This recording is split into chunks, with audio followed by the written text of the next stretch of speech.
Imagine you are the chief of the Nez Perce tribe and the whites are trying to kick you off your land unfairly after you have lived there for centuries with no problems. What would you do? Chief Joseph faced that challenge, and this is the story of him and his people and their fight to keep their land. The Nez Perce prided themselves on their friendship with the Americans, beginning in 1805 when Lewis and Clark first made contact with their tribe.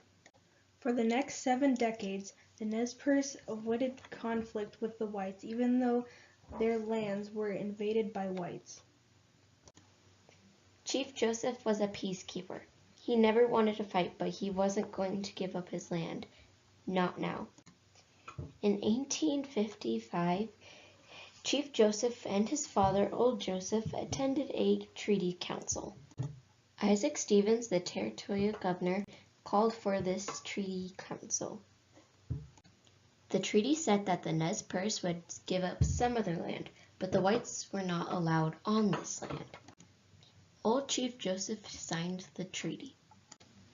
In 1860, 10 American men invaded the Nez Perce lands in violation of the 1855 treaty and discovered gold. As a result, more than 1,000 gold seekers invaded the Nez Perce reservation. Even though this clearly violated the 1855 treaty, the whites wanted to allow the gold miners to stay on this land. Within a few months, the treaty was unenforceable. The miners and settlers kept coming. The government presumed that the tribe wanted to settle down and become farmers, a notion that particularly appalled young Joseph, who was passionately committed to his tribe's ancient roaming ways. Because of this, in 1863, Calvin H. Hale, Charles Hutchins, and S.D. Howe called another treaty council. Young Joseph attended as an observer. Many chiefs were alarmed by the provisions of this treaty. It called for giving up most of the tribe's land.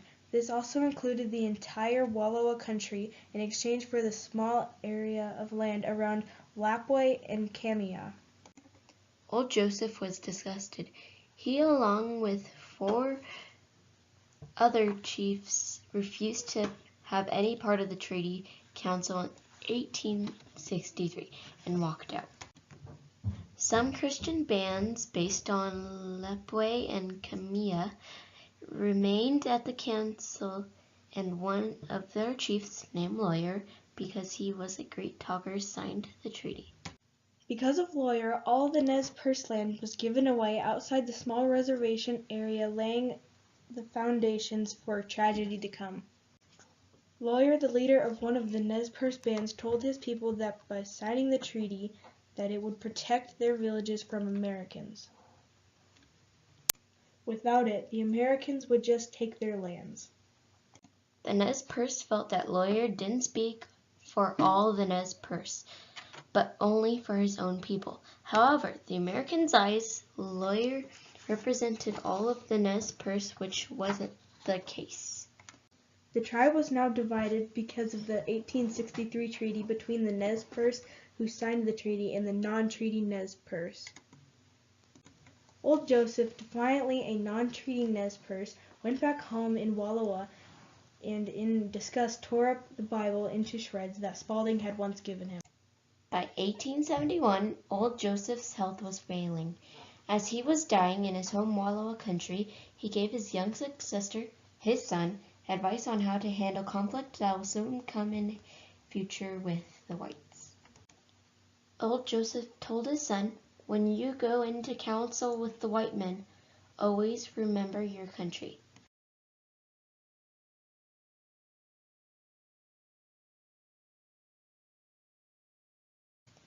In August 1871, Old Joseph died, and his son, young Joseph, became chief of the Nez Perce tribe. From the time that Joseph became chief, the whites had continued to pressure the tribe to move onto the reservation lands drawn up by the 1863 treaty. Chief Joseph's band of Nez Perce continued to live in the Wallowa country outside the boundary of the reservation. Chief Joseph disregarded his father's dying wish. His father's words were, "You must stop your ears whenever you are asked to sign a treaty selling your home. A few years more, and white men will be all around you. They have their eyes on this land. My son, never forget my dying words. This country holds your father's body. Never sell the bones of your father and your mother." By 1877, Chief Joseph made the decision to move his people onto the reservation in an effort to avoid a war with the whites. On June 2nd, 1877, as the tribe was preparing to move, some young warriors killed some white settlers. This resulted in the whites leading an all-out war between the Nez Perce tribe and the military. Chief Joseph and his followers attempted to flee to Canada. He led his people on a 126-day journey that crossed 1,170 miles. Before he surrendered, Chief Joseph was within 40 miles of the Canadian border. Chief Joseph began his journey with around 800 people, many of whom were women and children. By the time he surrendered on October 5, 1877, his numbers had been reduced to around 400. Some of his people were able to escape into Canada. Upon his surrender, Chief Joseph said, "It is cold, and we have no blankets. The little children are freezing to death. My people, some of them, have run away to the hills and have no blankets, no food. No one knows where they are. Perhaps they're freezing to death. I want to have time to look for my children and see how many of them I can find. Maybe I shall find them among the dead. Hear me, my chiefs. I am tired. My heart is sick and sad. From where the sun now stands, I will fight no more forever." After Chief Joseph surrendered, he and his tribe were sent to Kansas in the winter, and several died. The next summer, they got moved to Indian Territory in Oklahoma. They eventually got relocated to Colville Reservation in Washington State due to threats of violent reprisal from the citizens of Idaho. Clearly, Chief Joseph responded with bravery and courage to a situation that was a real-life nightmare for his people.